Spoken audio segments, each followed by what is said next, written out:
Mis hermanos, muy buenos días. ¿Qué tal la lluvia de ayer?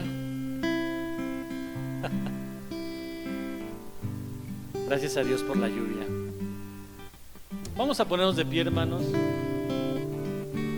Hay un salmo maravilloso. Bueno, todos los salmos son hermosos, pero en este caso el Salmo 63, del 1 al 3, dice la palabra de Dios: Dios, Dios mío eres tú, dice el salmista, de madrugada te buscaré, mi alma tiene sed de ti, mi carne te anhela en tierra seca y árida, donde no hay agua, para ver tu poder y tu gloria, así como te he mirado en el santuario. Porque mejor es tu misericordia que la vida, mis labios te alabarán, dice el salmista. Y llama la atención lo que dice el versículo 1, ¿no? Dios, Dios mío eres tú, de madrugada te buscaré. Había una gran necesidad del salmista de tener esa relación con Dios. Su alma dice que tenía sed, su carne lo anhelaba. Y fíjense, hermanos, es algo de lo cual el Espíritu Santo hace en la vida de los hijos de Dios. Busca, anhela, desea el compañerismo con Dios. Y es una de las características de un verdadero cristiano. Va a buscar, como el salmista, esa relación con el Padre. Y bueno, esta mañana buscamos precisamente ello, ¿no? La adoración para nuestro Dios, amén. Temprano yo te buscaré, de madrugada yo me acercaré a ti. Mi alma te anhela y tiene sed, para ver tu gloria y tu poder. Mi socorro ha sido tú,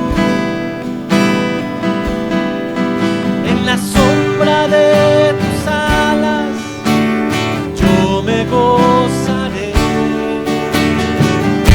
Mi alma está pegada a ti, porque tu diestra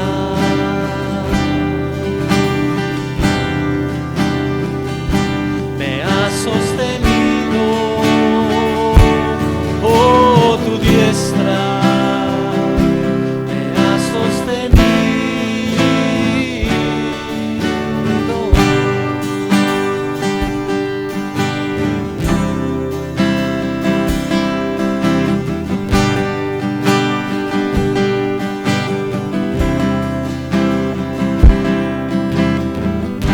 Temprano yo te buscaré, de madrugada yo me acercaré a ti. Mi alma te anhela y tiene sed,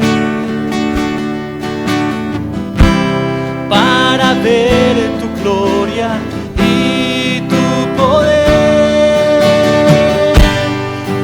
Socorro ha sido tú, en la sombra de tus alas yo me gozaré. Mi alma está pegada a ti, porque tu diestra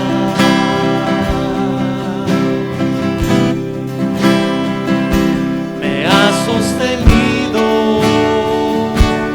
Oh, tu diestra me ha sostenido. Mi socorro ha sido tú, en la sombra de tus alas yo me gozaré. Mi alma está pegada a ti, porque tu diestra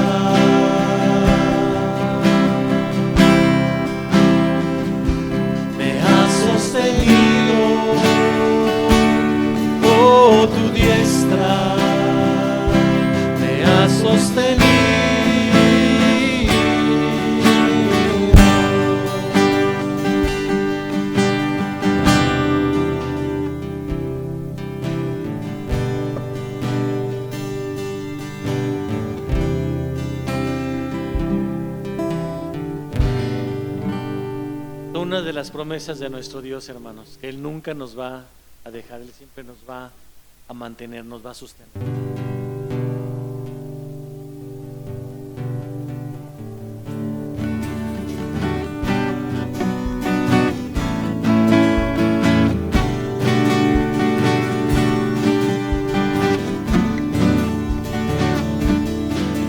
Las cadenas de la muerte me quitó, para mí ya no hay condenación, hay libertad,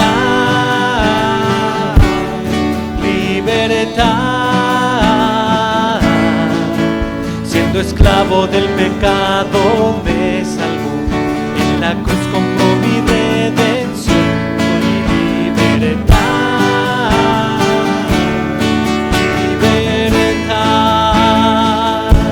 Rompió mis cadenas, me dio vida nueva, y al fondo del mar echó mi maldad, lavó mis pecados y me ha perdonado.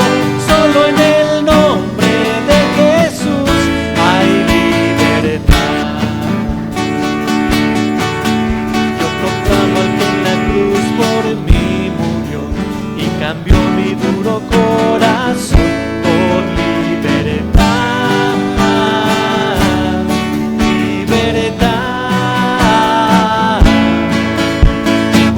El Evangelio me salvó y no me arrepiento del Señor. Mi libertad, rompió mis cadenas, me dio vida nueva, y al fondo del mar echó mi maldad, lavó mis pecados y me ha perdonado. Solo en el nombre de Jesús rompió mis cadenas, me dio vida nueva, al fondo del mar echó mi maldad, lavó mis pecados y me ha perdonado. Solo en el nombre de Jesús hay libertad. Al que el Hijo hace libre,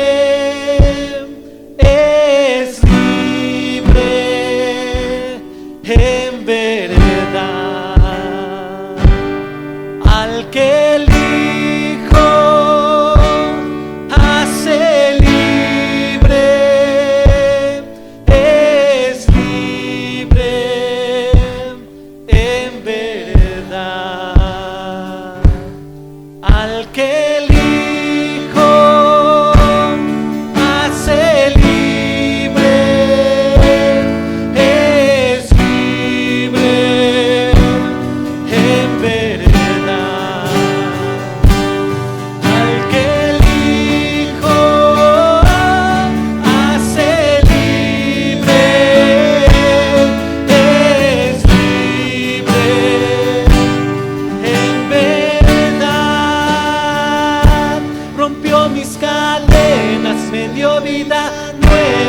fondo del mar echó mi maldad, lavó mis pecados y me ha perdonado. Solo en el nombre de Jesús rompió mis cadenas, me dio vida nueva, y al fondo del mar echó mi maldad, lavó mis pecados y me ha perdonado.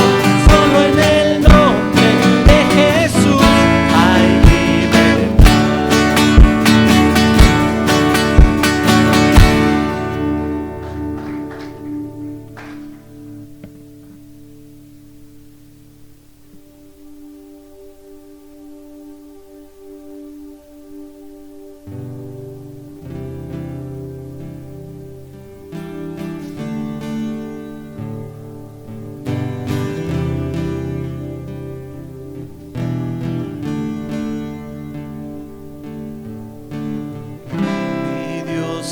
Padre eterno, autor de la creación, poderoso, tu espíritu intervino, el verbo se encarnó, Espíritu salvar. Creo en nuestro Dios el Padre, en su Hijo Cristo el Rey. Creo en el Espíritu Santo, Dios tres en uno es. Creo que resucitaste, que nos levantarás. Creo en el nombre de Jesucristo.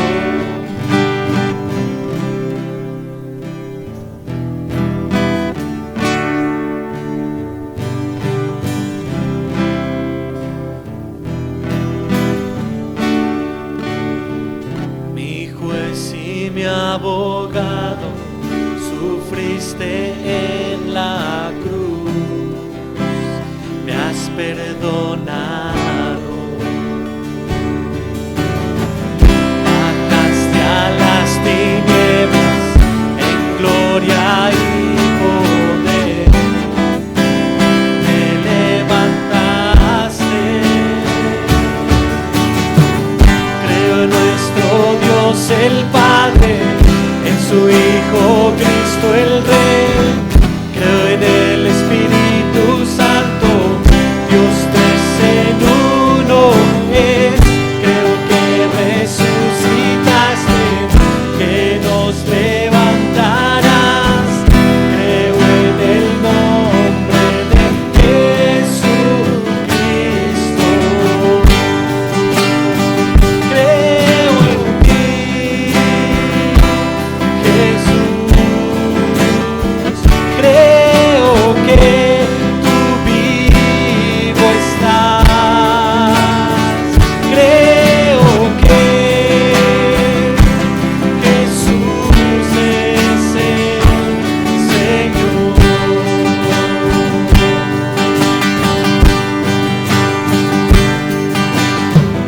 Creo en nuestro Dios el Padre, en su Hijo Cristo el Rey. Creo en el Espíritu Santo, Dios tres en uno es. Creo que resucitaste, que nos levantarás.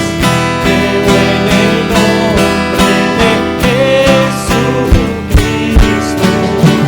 Creo en nuestro Dios el Padre, en su Hijo Cristo el Rey. Creo en el Espíritu Santo, Dios tres en uno es. Creo que resucitaste, que nos levantarás. Creo en el nombre de Jesucristo. Creo en el nombre de Jesucristo. Creo en el nombre de Jesucristo.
la vida eterna, creo en la comunión, creo que tu pueblo es uno, creo en tu iglesia iglesia a Dios, creo que resucitaremos, en gloria volverás. Creo en el nombre de Jesucristo, creo en nuestro Dios el Padre, en su Hijo Cristo el Rey, creo en el Espíritu Santo, los tres en uno es.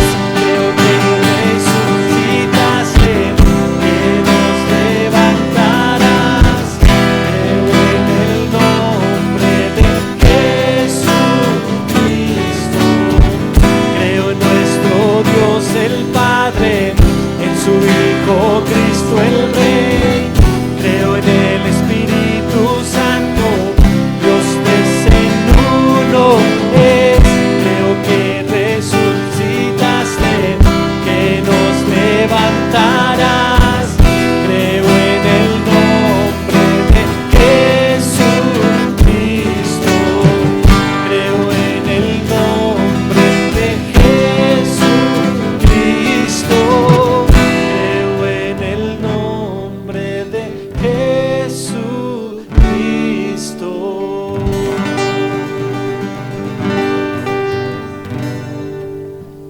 Así es, hermanos. Creemos en el nombre de nuestro Señor y Salvador Jesucristo.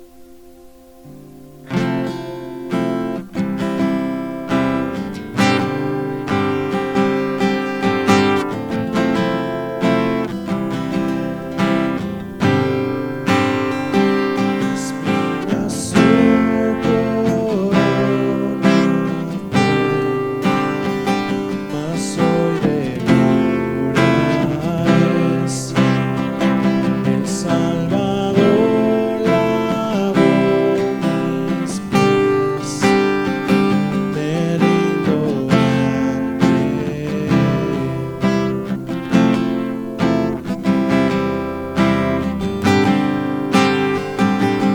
Yo mi culpa sobre aquel que hoy reina en majestad. Su amor perfecto iluminó toda la humanidad.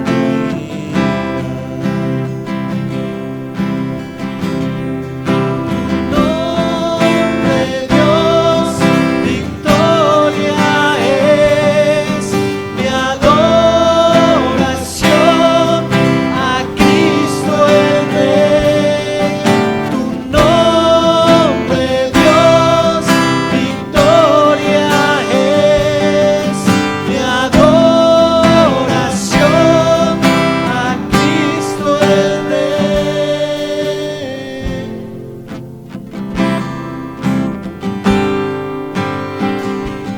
Tengo nada que temer, mi paz descansa en ti. Jesús, moriste en esa cruz para salvarme a mí.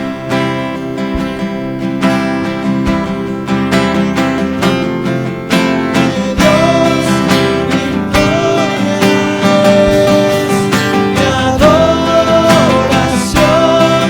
a Cristo el Rey. Nombre, Dios, victoria es mi adoración a Cristo el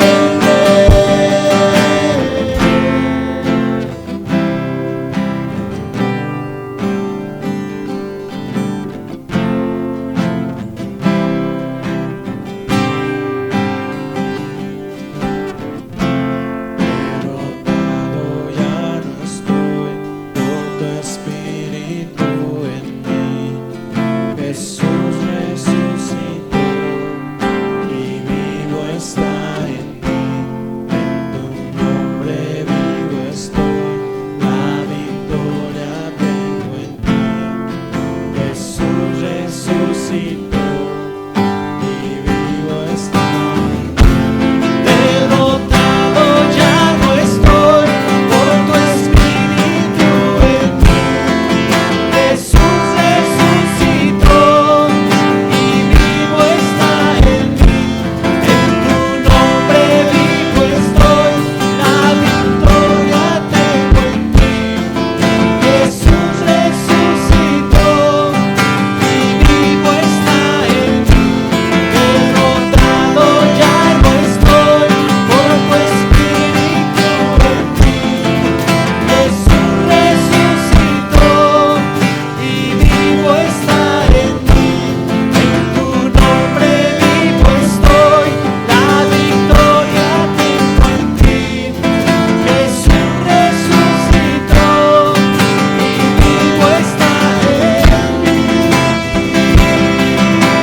cada uno de los que creemos en Él.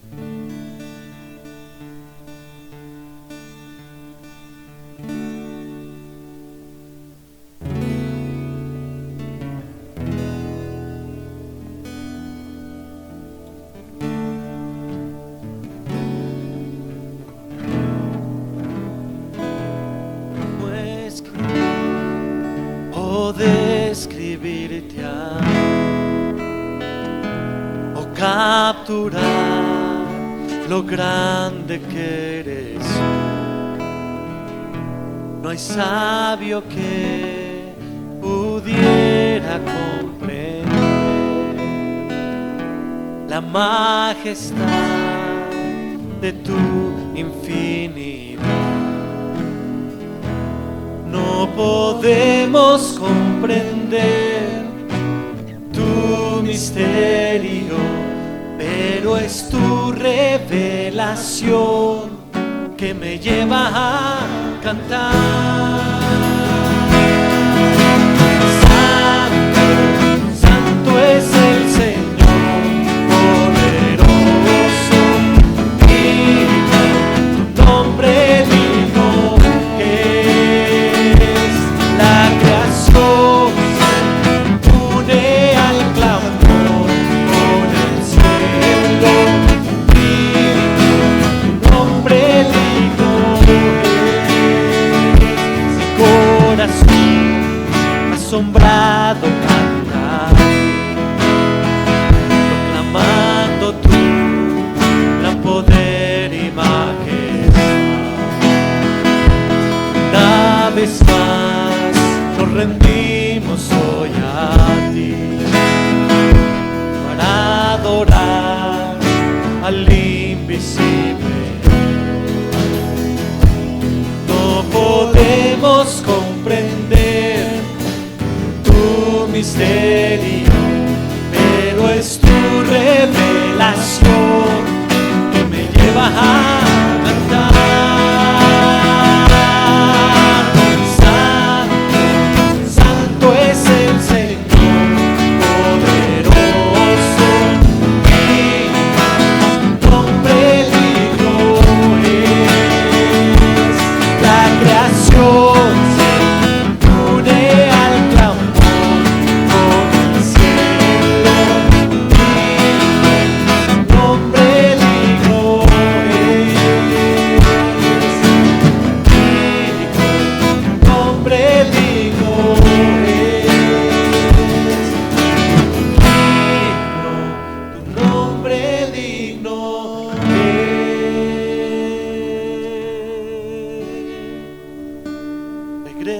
Regresarás, la trompeta sonará, en nubes tú a nuestro hogar nos llevará para adorar por la eternidad.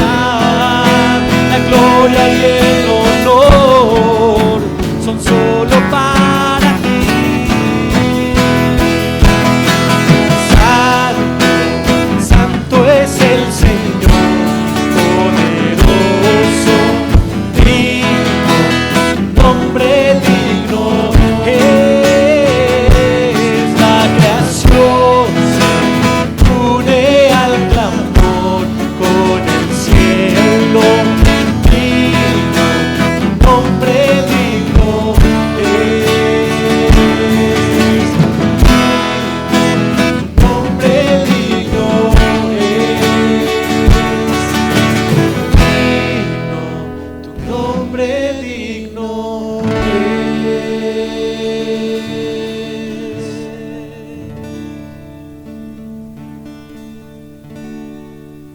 Bendito Rey y Padre, Señor, grande eres tú, grande y poderoso eres, Señor. Solamente tú eres digno de ser alabado, Señor, digno de ser obedecido. Cada uno de nosotros, Señor, se deleite en tu presencia, como veíamos en este salmo. Como el salmista David se deleitaba, y era una gran necesidad para él el estar en tu presencia, que así sea también para nosotros, Dios. en cada uno de nosotros que ahorita acabamos de alabarte y de cantar con nuestro corazón. Señor, que seamos hijos obedientes delante de ti, porque es lo que tú quieres, Señor. Que nos deleitemos en tu palabra, en tu presencia, en tu iglesia, en tus cosas, con los hermanos. Señor, gracias por darnos ese privilegio, Señor, en Cristo Jesús. Amén. Tomar sus lugares.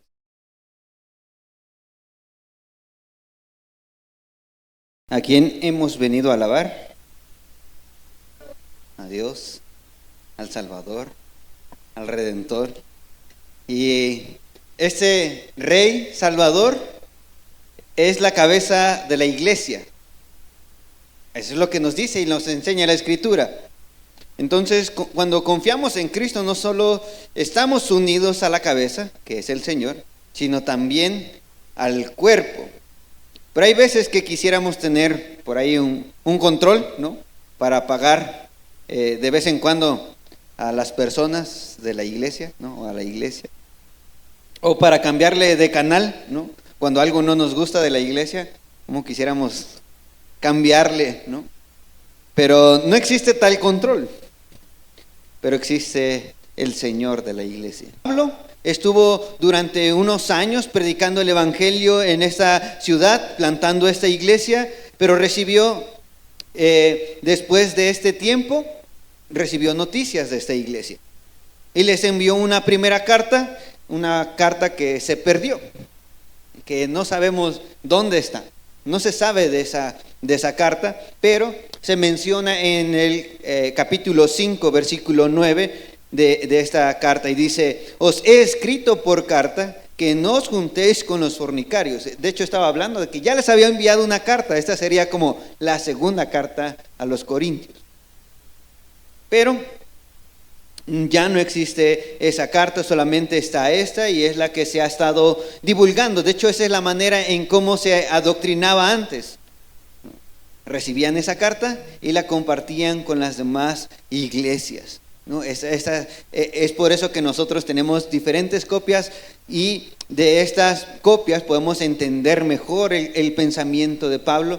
Ahora ya podemos tener esta información completa de esta primera carta a los Corintios, gracias a todas esas copias que se hicieron durante ese tiempo.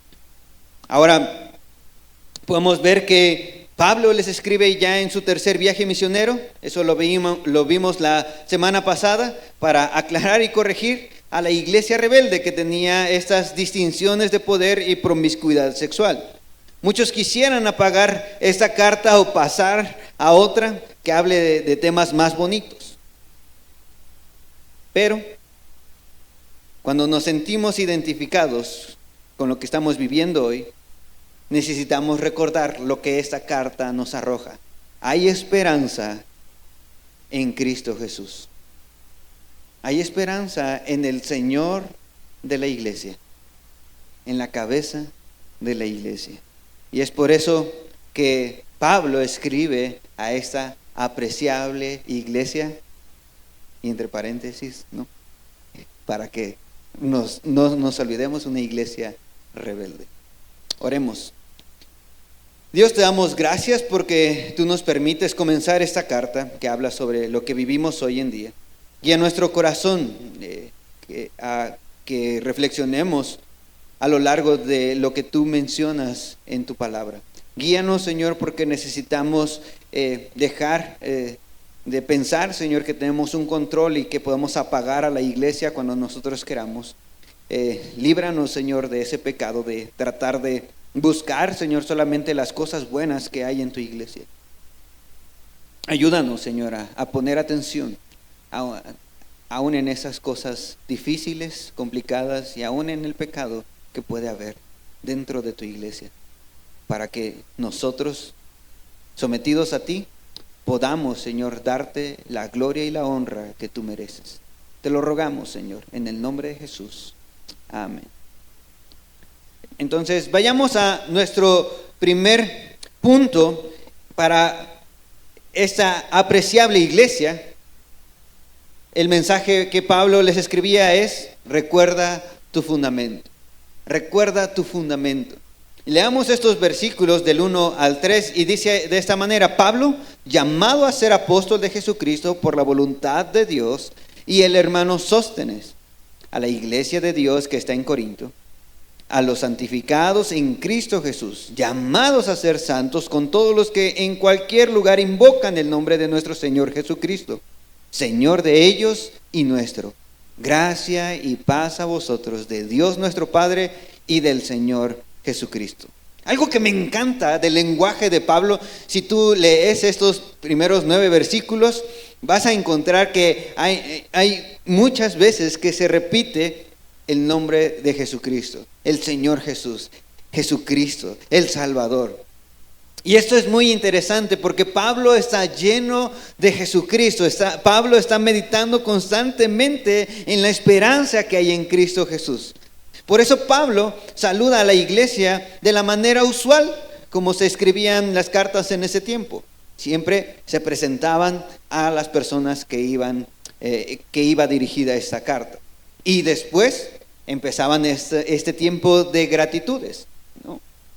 Como dijeran por ahí, ¿no? Como haciendo el sándwich. Primero hablamos de las cosas buenas, ¿no? Y después empezamos a tratar las cosas difíciles y cerramos con las cosas buenas, ¿no? Ese es el sándwich que deberíamos de usar a veces en nuestras conversaciones difíciles. Pablo lo hace inspirado por el Espíritu Santo, y Pablo se presenta como alguien que ha sido llamado a ser un enviado de Jesucristo por la voluntad de Dios. Esto es muy interesante. ¿Por qué? Porque Jesús, el Jesús resucitado y glorificado, llamó a Pablo a ser un enviado para predicar el Evangelio. Hechos capítulo 9, versículos del 1 al 19, vas a encontrar esta preciosa historia de esta conversión de este hombre.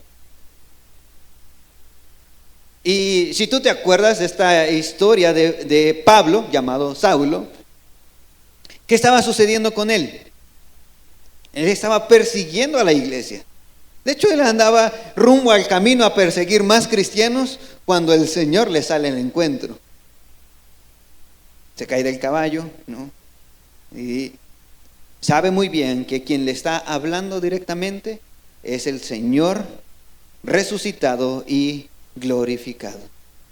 Y él lo llamó. Pablo estaba en contra de ese Señor. Pablo iba en contra de ese Señor. Dice, ¿quién iba a llamar a alguien que es tu enemigo? ¿Quién va a llamar a alguien que es tu enemigo? No, al contrario, quisiéramos no volverlo a ver nunca, ¿no? Pero hay esperanza. El fundamento es esto, que es el Señor quien llama. No somos nosotros. No somos nosotros. Esta es la voluntad de Dios. Por eso es interesante que nosotros podamos apreciar tan solo en este pequeño saludo que está dando Pablo a la iglesia de Corinto, el ver cómo el Señor está usando este tiempo para recordarnos que Él es el único que puede llamar, que Él es el único que de su voluntad decidió traernos. Porque nosotros íbamos en contra como Pablo. De hecho, nosotros éramos como Pablo, enviados solamente para destruir a la iglesia. Somos capaces de eso. Solamente Dios es capaz de hacer a alguien enemigo su hijo y enviarlo para que restaure, ame y sirva a su iglesia. Y eso es lo interesante. Pablo menciona esto. Pablo no sirve a sus propios intereses, le pertenece al Señor. Al igual que Sóstenes, este hombre que acompaña a Pablo. No sabemos si este Sóstenes es el que se menciona en Hechos 18-17, que fue golpeado por los griegos, ¿no? Cuando estaba Pablo justamente en este lugar de Corinto. No sabemos si es el mismo Sóstenes, pero si es el mismo, dice que era el principal de la sinagoga. Y ahora andaba con Pablo en el viaje. De hecho, probablemente él fue el quien estaba escribiendo lo que Pablo estaba diciéndole. Y esto es bien interesante porque si es él, imagínense después de ser golpeado, ¿no? Tratar de seguir el camino del Señor. Cuando nosotros estamos pasando por una prueba, ¿no nos desanimamos rápido? Lo primero que queremos hacer es descansar el domingo, ¿no? En lugar de ir a la iglesia. Eso es lo que pasa a veces en nuestros corazones. Sí, pero algo que transforma ese corazón es la esperanza que tenía Sóstenes. El fundamento que tenía Sóstenes. Cristo es el Señor. No importa a donde quiera que me lleve, en donde quiera que esté, yo serviré al Señor. Y Pablo toma a Sóstenes y anda con él, y ahora están en este tercer viaje misionero, y justo en este preciso saludo, Pablo dice: la iglesia le pertenece a Dios, no a Corinto, sino al Señor. Es la iglesia de Dios. No dice Pablo a la iglesia del pastor tal, ni a la iglesia que yo fundé. Esto hace que radicalmente pensemos en la iglesia como que no nos pertenece, que nosotros necesitamos recordar y reconocer que quien tiene la autoridad en la iglesia es Dios. Es Dios. Pero normalmente nosotros estamos batallando en contra de esta iglesia. ¿Por qué? Porque somos rebeldes al fundamento. Si nosotros no reconocemos que le pertenece a Dios, ¿qué va a suceder? No, esta es mi iglesia, yo la fundé, yo hice esta iglesia y nadie me va a sacar de aquí. Es más, si tú vienes a pelear contra mí, ¿no? Si tú quieres quitarme de esta iglesia, te voy a correr. ¿No han escuchado algo así? ¿No suceden así a veces las divisiones? Yo tengo más poder que tú. Y si me voy, me llevo a algunos conmigo. Ese es el problema si nosotros dejamos de entender que el fundamento de a quien le pertenece la iglesia local es al Señor, no a nosotros. No a nosotros. Y normalmente cuando nosotros estamos viendo problemas y conflictos en la iglesia, lo primero que queremos hacer es huir, salir corriendo. Por eso decía al principio, si tuviéramos un control, quisiéramos pasar de canal. No, esto no me gusta, ¿no? Ay, ¿por qué hicieron la reunión así? Ay, ¿por qué pintaron de esta manera? Y cosas tan sencillas, pero que nos hacen ver dónde está nuestro corazón.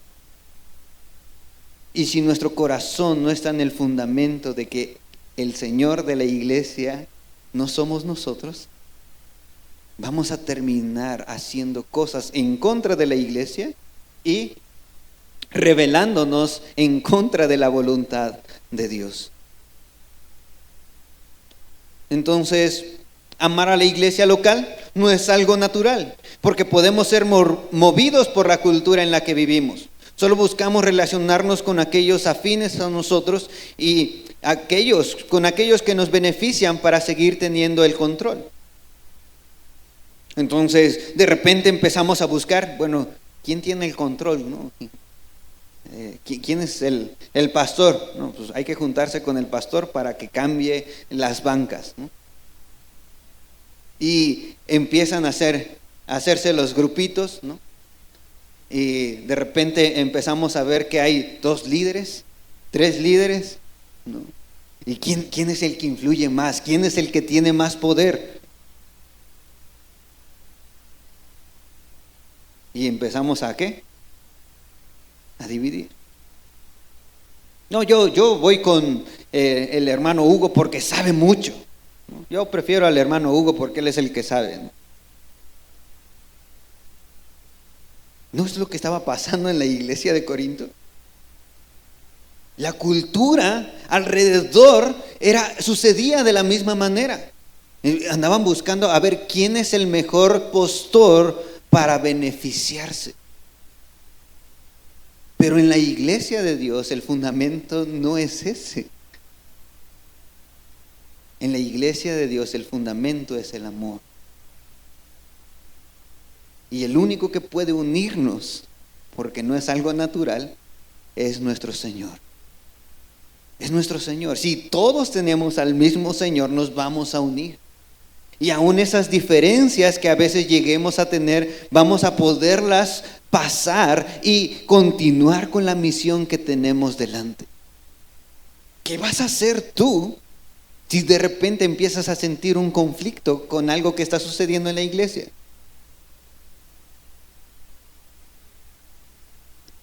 ¿Te vas a callar? ¿Te vas a ir hablando por todos lados, ¿no? alrededor de la iglesia, pero nunca directamente con esa persona?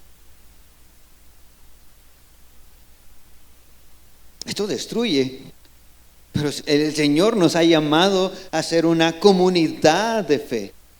Pablo sabe muy bien que esto es lo que ha estado pasando en la cultura, en esta gran ciudad, y ha estado dividiendo gente. No de repente así sucede, ¿no? Los de Cuapa la Bella, ¿no? Y los de hasta allá del cerro, ¿no? Los de Coajimalpa, ¿no?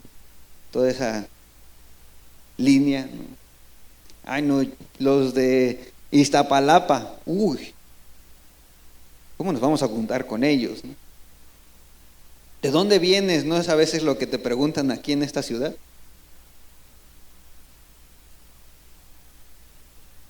Mis hermanos, qué precioso será que en esta iglesia vengan de diferentes lugares y que podamos amarnos a pesar de dónde vengamos, en dónde estemos viviendo. Hay una misión más allá de nosotros. Hay algo que Dios está logrando más allá de nosotros, y esto es lo que Pablo está recordándoles a la iglesia con este precioso saludo. Y Pablo describe a esta iglesia como los santificados en Cristo Jesús. Y esta es una de las preciosas cosas que nosotros vamos a encontrar en este escrito. Me encanta lo que dice este versículo 2. Dice: a la iglesia de Dios que está en Corinto, a los santificados en Cristo. Y pueden subrayar esa parte. ¿Por qué? Porque este es el fundamento. ¿Por qué nosotros somos santificados? ¿Por qué nosotros somos llamados santos? Por Cristo. Por Cristo, no por lo que nosotros estamos haciendo o dejando de hacer, sino porque hemos confiado en Cristo. Y lo interesante es que otra vez menciona esta palabra: llamados a ser santos. Este es un llamamiento. Dios nos escoge para algo exclusivo. Ser una iglesia exclusiva del Señor, un pueblo del Señor. Me encanta esta parte importante de reconocer lo que significa la palabra santificado. ¿Por qué? Porque es un principio que nos recuerda a todos nosotros lo que somos y lo que tenemos que ser. Entonces, denota que estos creyentes han sido santificados en el pasado y ahora se encuentran en una relación santa con el Señor. Esa es la idea que tenían los judíos. Dios elige, Dios aparta para sí. Ahora, cuando nosotros vamos al Antiguo Testamento y empezamos a leer el libro de Levítico, donde encontramos: sean santos porque yo soy santo. ¿Cómo entendemos esa parte? De hecho, podemos caer como lo estaban haciendo los fariseos. ¿Qué es santidad? 612 mandamientos. Ciertos pasos en Shabbat, ¿no? Ciertas actividades solamente en Shabbat. Eso es santidad. Ropa santa. Eso es lo que hacían los fariseos. Y de repente nosotros pensamos lo mismo, ¿no? ¿Cómo debe de vestir un cristiano? Y estamos pensando, ¿cómo debe de vestir un cristiano? Pues un cristiano, porque ha sido regenerado, porque es santo, viste con modestia, viste para la gloria de Dios, con lo que tiene. No necesita un traje. Ese es el principio. ¿Por qué? Porque ahora nos relacionamos con Dios, con ese Señor. Ahora tenemos la oportunidad de relacionarnos con el Señor 3 veces santo. Ahora, cuando tú entiendes que el Señor es santo, yo creo que todos nosotros deberíamos de quedarnos totalmente callados y tratar de reflexionar constantemente qué significa eso. Él no tiene nada que ver con el pecado, no tiene nada que ver con la maldad. Él es puro, Él es perfecto. Cuando nosotros estamos aquí, de repente llegamos y sacamos nuestro celular, ¿no? Sé que algunos traen la Biblia ahí, pero de repente podemos tener esa tentación de empezar a ver Facebook, ¿no? Empezar a ver, a distraernos con cualquier otra cosa y no hacerlo, no hacer esta reflexión del fundamento. El Señor es santo y Él nos está santificando. ¿Esto es agradable delante de Dios? ¿Esto me centra en Dios? ¿Esto que estoy haciendo glorifica a Dios? Y eso es importante en nuestro corazón, porque si lo olvidamos, nosotros tenemos esta tendencia a caer a veces en esta dualidad que vivían los fariseos. Ropa santa, pasos santos, actos santos. Y en su estándar veían a Jesús. ¿Cómo veían a Jesús? Como el borracho, como el glotón. Ellos veían a Jesús como, ¿cómo puede estar allá con los pecadores? ¿Cómo puede estar comiendo y bebiendo con pecadores? Jesús no perdía su identidad de santidad. Mis hermanos, nosotros no somos santos aquí y allá afuera, no. Somos santos. Esa es la posición que Dios nos ha dado. Y mientras estamos en este camino, mientras tú y yo estamos caminando, debemos de caminar, ¿qué? En santidad. Con esa identidad. Que somos apartados, exclusivos para el Señor. Nuestra agenda no la gobierna este mundo. Nuestra agenda la gobierna el Señor. Nuestro trabajo ya no es un trabajo para los de este mundo. Aún incluso si fuera un trabajo difícil y arduo, como les decía Pablo a los esclavos, honren a sus amos. Honren a sus amos. ¿Por qué? Porque trabajan para el Señor. Porque obran para el Señor. Ahora puedes ver que tu santidad no es un lugar, sino lo que Cristo ha hecho por ti. Ese es el fundamento. Eso es lo que Pablo está recordándole a esta apreciable iglesia. Nosotros no elegimos a Dios, Él nos elige. Eso es lo que significa. Nos hace santos y nos santifica. Es decir, nos aparta del mal y nos hace dedicarnos para adorarle solamente a Él. El fundamento para que eso sea posible solo es por medio de la persona de Jesús. Lo que quiere decir es que, dado que los creyentes han sido apartados para Dios en su Hijo, deben vivir una manera que refleje esa separación. La gente debería ver a los cristianos como diferentes del mundo y sus valores. ¿Cómo es un cristiano en el trabajo? ¿Cómo es un cristiano en la casa? ¿Cómo es un cristiano casado? ¿Cómo es un cristiano soltero? ¿Cómo es un cristiano como hijo? ¿Cómo es un cristiano como abuelo? ¿Cómo es? Si la gente nos ve, ¿podría darse cuenta de que servimos a un Dios santo? Y vuelvo al punto, no es a las cosas que tenemos o hacemos, sino primeramente recordando el fundamento, ¿a quién pertenecemos? ¿A quién pertenecemos? En mi trabajo le pertenezco al Señor, no a mi trabajo. En mi vecindario no le pertenezco solamente a mi casa. También sirvo a este lugar en el que estoy. ¿Puedes ver esa gran diferencia?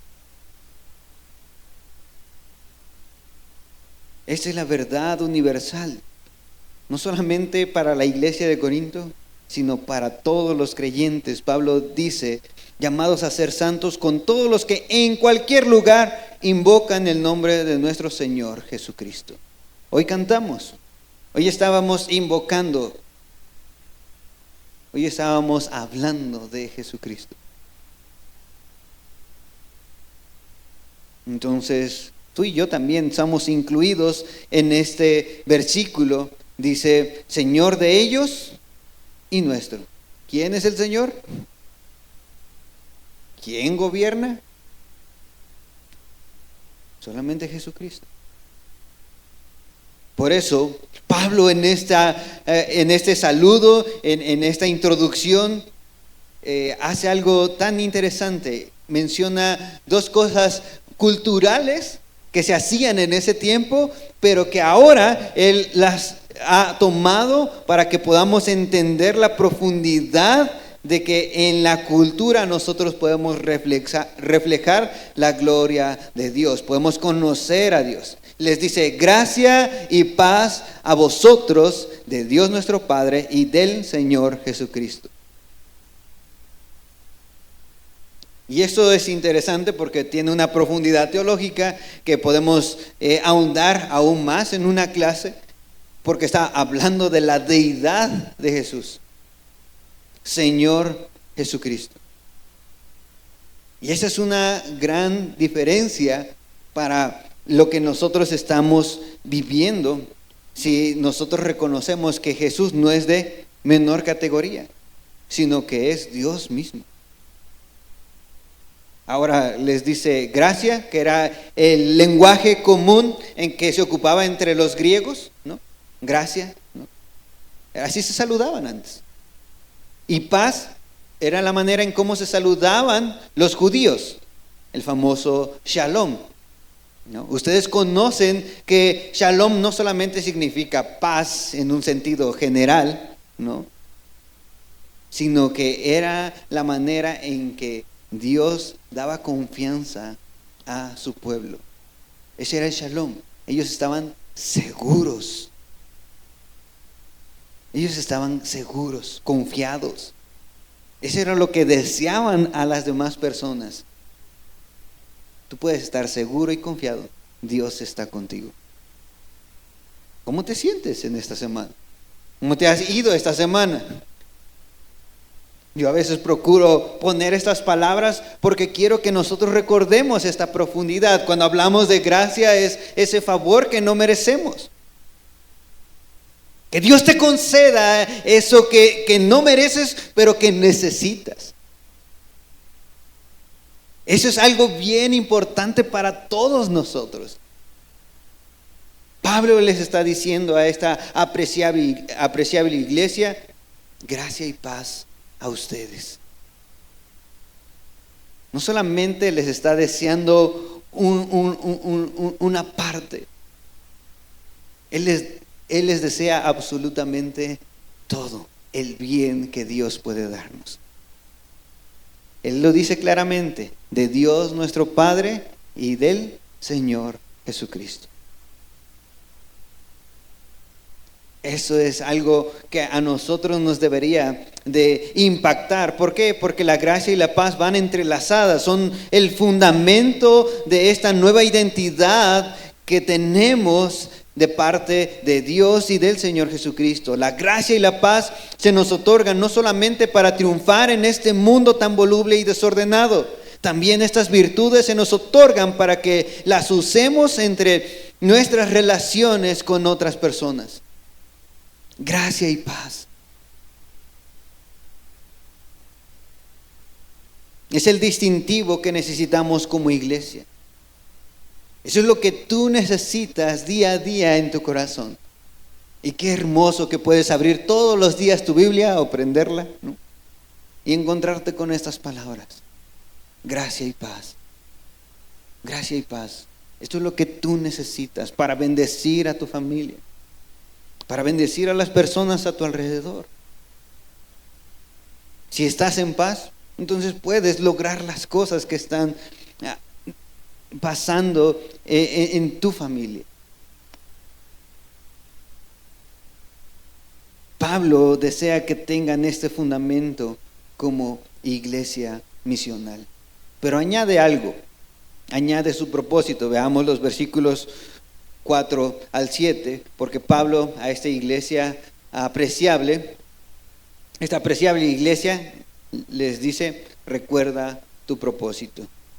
Dice estos versículos del 4 al 7: gracias doy a mi Dios siempre por vosotros, por la gracia de Dios que os fue dada en Cristo Jesús, porque en todas las cosas fuisteis enriquecidos en Él, en toda palabra y en toda ciencia, así como el testimonio acerca de Cristo ha sido confirmado en vosotros, de tal manera que nada os falta en ningún don, esperando la manifestación de nuestro Señor Jesucristo.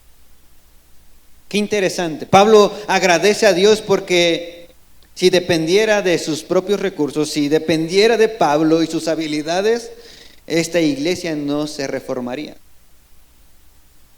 Pero Pablo está agradecido y dice: doy gracias a Dios. ¿Por qué? Porque la iglesia es de Dios. Él está confiado que Dios puede lograr cosas que él no puede hacer. ¿Cómo vamos a unir gente que tiene mucho dinero y que está haciendo grandes banquetes con personas que han sido esclavas y que están batallando para tener algo en la mesa? ¿Cómo vamos a unir eso? Solamente Dios lo hace posible. ¿Puedes darte cuenta de la riqueza del Evangelio? Pablo agradece a Dios por ellos, porque aunque ellos pudieran autoexaltarse, solo por la gracia de Dios es que ellos podían ser una iglesia. Si fuera por las cosas que tienen que hacer o dejar, ellos no serían iglesia. Pero es gracias a Dios que ellos, a pesar de eso, son una iglesia.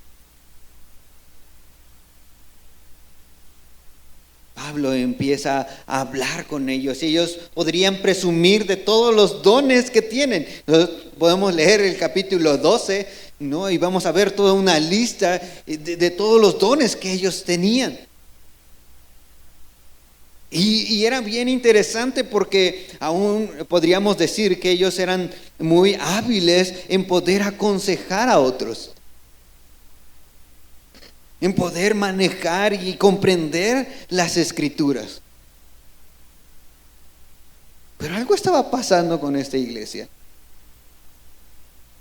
¿De qué sirven, no, todos estos dones? Diría alguno. Pero Pablo aprecia y dice: no, qué bueno que Dios los ha enriquecido con todos estos dones, en palabra y ciencia. En ese discurso, ellos eran muy buenos, eran muy hábiles en poder hablar con otros, en entablar conversaciones con otros. Me encantó estar en el club en esta semana porque mi intención era hablar con las personas, con los papás. Y créanme, cuando la gente me ve y me dice: ¿tú eres el pastor? Ellos están esperando a alguien ya viejito, gordito, ¿no? Y me ven y dicen, ah, caray. Pero cuando no les digo que soy pastor, sino que empiezo a hablar con ellos, solitos van siendo guiados por el Espíritu. Hablaba con una de las mujeres, de las mamás que vino a dejar a su hija. Y ella decía, yo veo aquí algo muy diferente. Yo veo cómo mi hija se siente muy bien y aceptada. En la escuela ha sido rechazada. ¿Por qué? Porque tiene una enfermedad. Los niños no la ven como igual, ¿no? La menosprecian. Y aquí veo que se integra. Y eso ha sido bien interesante porque nosotros lo hacemos tal vez, probablemente, ¿no? Natural. ¿Por qué? Porque tenemos esos dones. Porque las personas que estuvieron aquí lo estaban haciendo de corazón para el Señor y fueron movidos a hacerlo de esa manera. Tanto que se sentía esa confianza, esa amabilidad, ese cuidado. No somos nosotros, sino el don que Dios ha dado. Y entonces podemos ver que al final esta niña se acerca a Abraham y a Santi, ¿no? Y les dice, quiero una foto con ustedes. Yo quiero tomarme una foto con ellos, le pregunta a mi esposa, ¿no? ¿Por qué? Ella estuvo conviviendo con un montón de niños, ¿no? ¿Por qué con ellos? Se sentía segura, se sentía amada. Eso es lo que hacen los dones. Edifican a la iglesia. La cara que nosotros dimos a estas personas fue amabilidad, seguridad, ¿no? Desinterés, interés genuino. ¿Puedes ver por qué Pablo está tan agradecido por los dones que Dios les ha dado? Dice este versículo 5, porque en todas las cosas fueron enriquecidos en toda palabra y en toda ciencia. Fueron enriquecidos. Ellos no tenían esta necesidad, entre comillas, de otros dones. Con estos dones ellos parecían estar completos. De hecho, parecía que tenían de sobra, ¿no?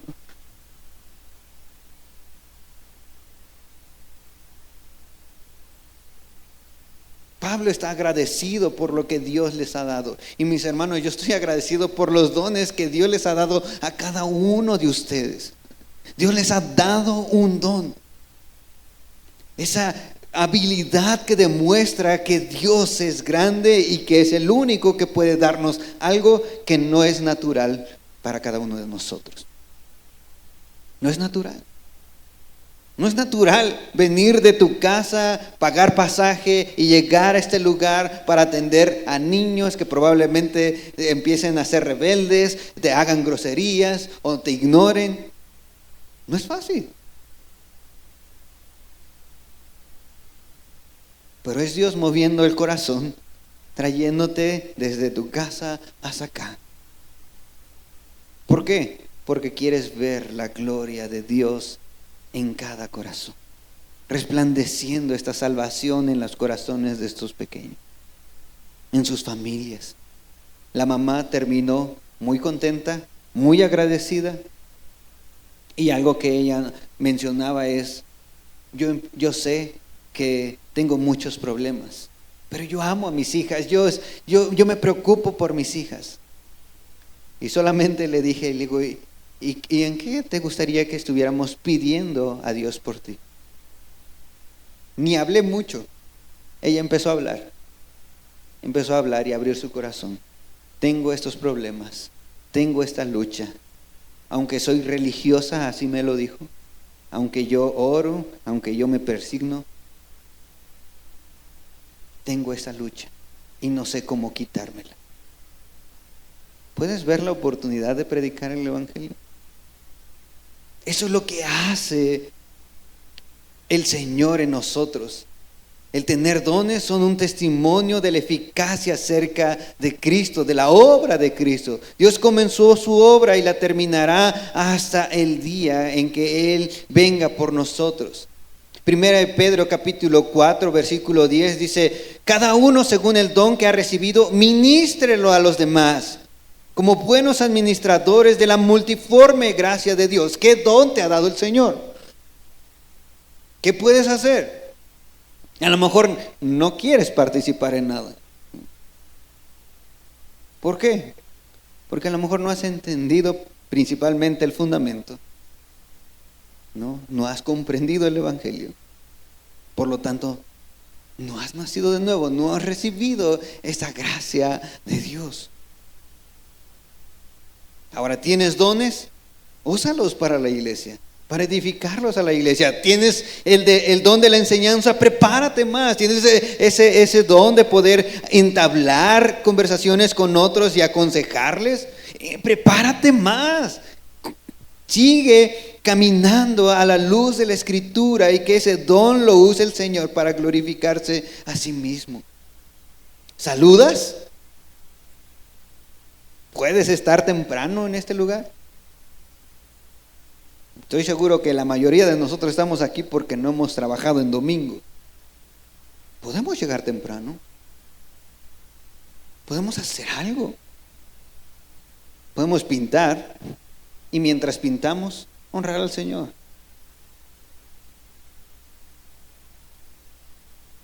¿Qué nos detiene? Pedro les dice a la iglesia de Éfeso: cada uno según el don que ha recibido, ministrelo, úselo. El Señor nos otorga gracia dándonos un don espiritual para venir y colaborar con su iglesia. No para venir y sentarnos, es para administrarlo, es para usarlo con el propósito de honrar al Señor. Pero el orgullo puede desviarnos de este propósito de amar a las personas con las que Dios nos ha puesto. Porque solo así es como se vuelve este mecanismo de edificación. Solamente esta es la manera en que nosotros vamos a crecer. ¿Por qué a veces no vemos crecimiento? Porque hay apatía. Porque nos limitamos en servir al Señor y en servirnos unos a otros. Porque sigue habiendo desánimo a veces entre los hermanos. Porque no usamos esos dones para edificación.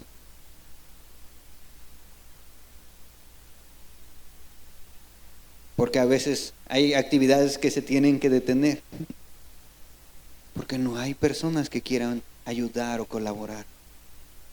Pero me gozo en que esta semana pude ver diferentes caras y caras constantes, ¿no?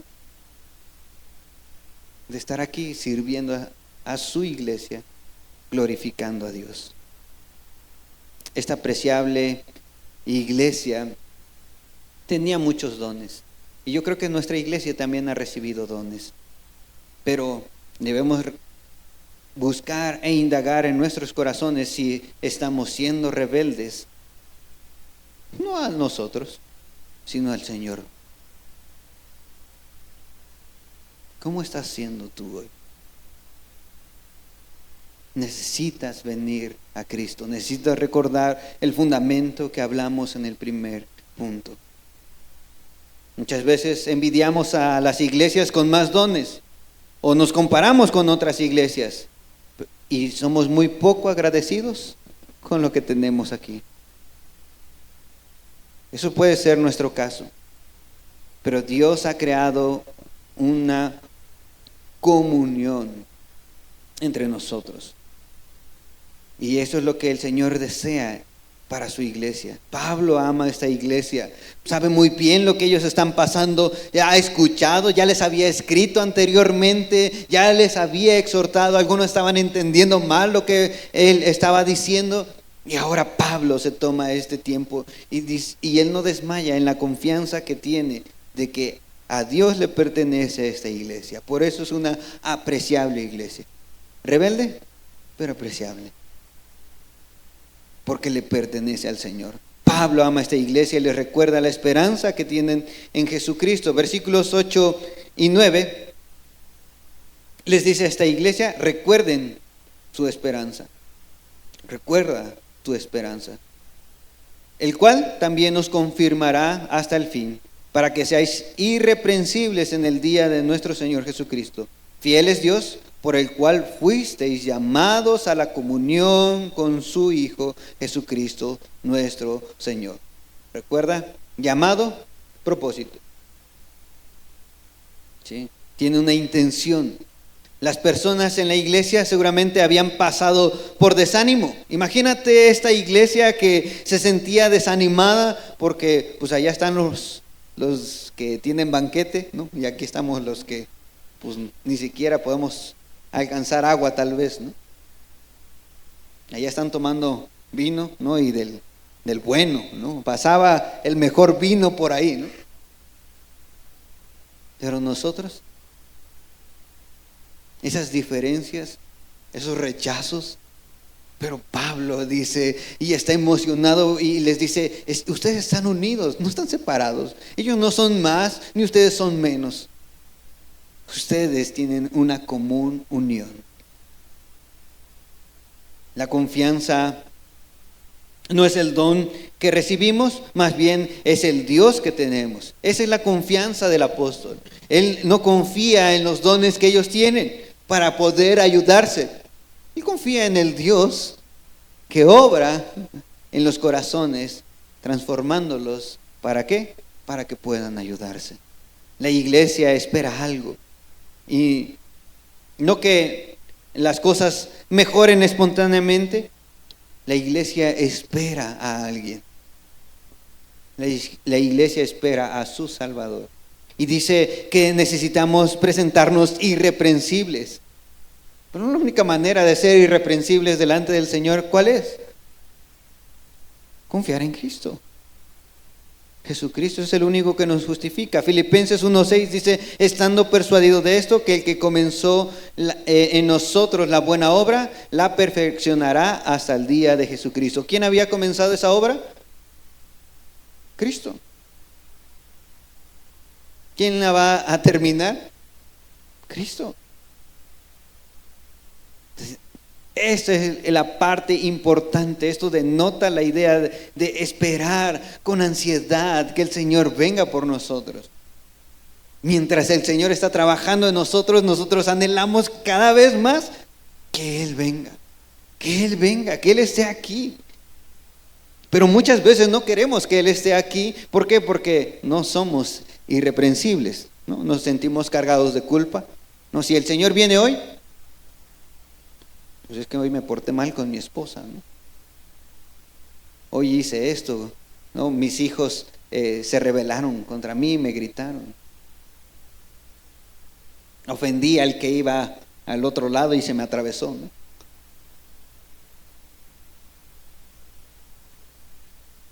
Necesitamos a Cristo. Necesitamos a Cristo. Porque Él es el único que puede ayudarnos a transformar ese corazón. Claro que Dios puede hacer que las circunstancias y el corazón de una persona cambien en un instante, pero Él nos está apartando para sí. Él está trabajando en nosotros. Él está haciéndonos exclusivamente de Él constantemente. Está haciendo notorio ese cambio, abandonando este mundo y acercándonos más a Él. Primera de Tesalonicenses 5:23 dice, y el mismo Dios de paz os santifique. No les dice, hagan esto, ¿no? Dice, y el mismo Dios de paz los santifique. ¿Por qué? Por completo. ¿Quién nos va a santificar? Dios. Necesitamos estar más cerca del Señor. ¿Por qué? Esta palabra irreprensibles es una palabra que se usaba para decir que son libres de acusación. Ya no hay condenación para los que están en Cristo Jesús. ¿Por qué? Segunda de Corintios 5:21 dice, al que no conoció pecado, por nosotros lo hizo pecado para que nosotros fuésemos hechos justicia de Dios en él. Dios ama a pródigos. Los ama, los salva y los transforma.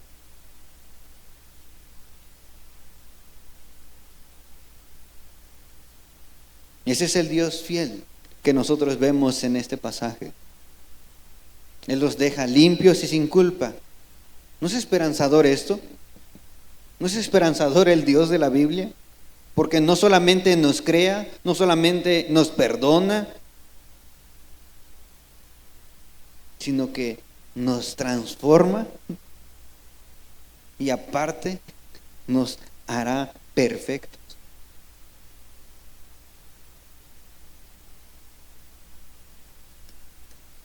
Este Dios fiel nos llama a una relación, no una relación distante, sino a tener una comunión con Él.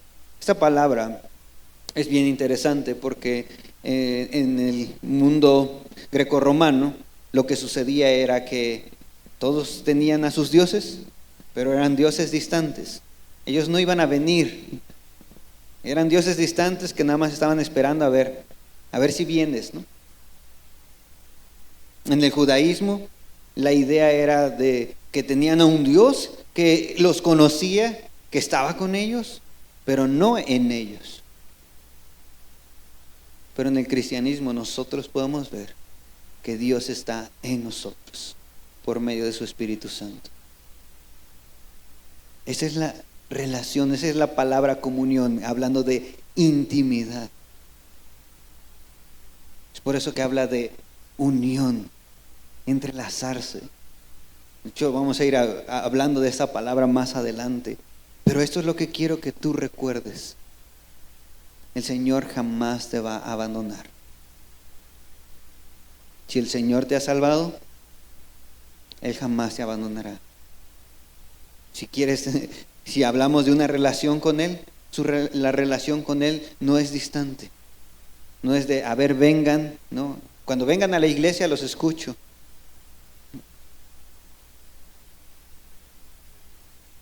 Cuando vengan a la iglesia los amo igual que cuando están allá afuera. Y voy con ustedes allá afuera.